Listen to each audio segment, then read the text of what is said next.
con á. Sao lại chậm quá.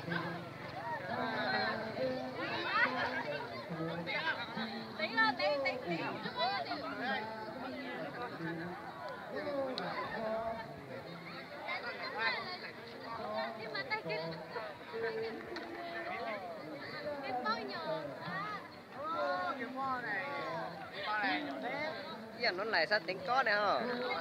Đấy à, con em đi. Em không được lại. Nói chuyện.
Chít thế ở.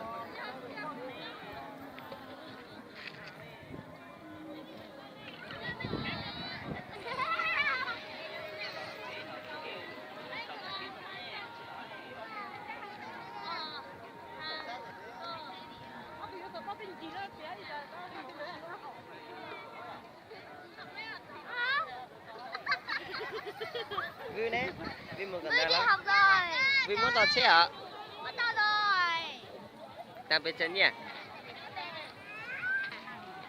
Ấy, bà chân tôi vô nó là. Con đi.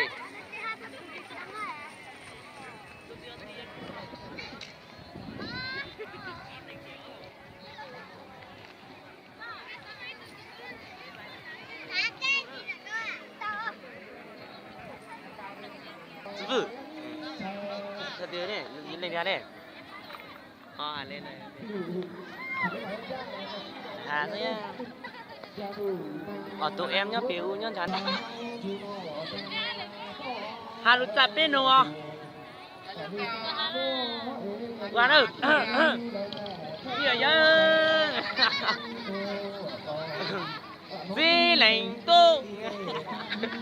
Ôi cha sông nó đẹp quá.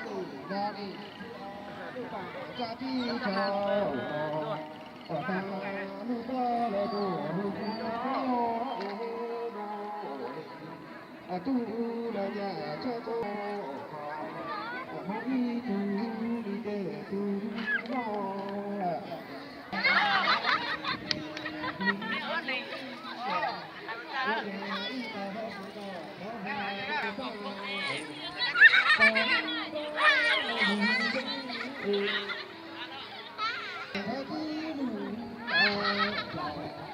chú chị hà là đồng cha chú chị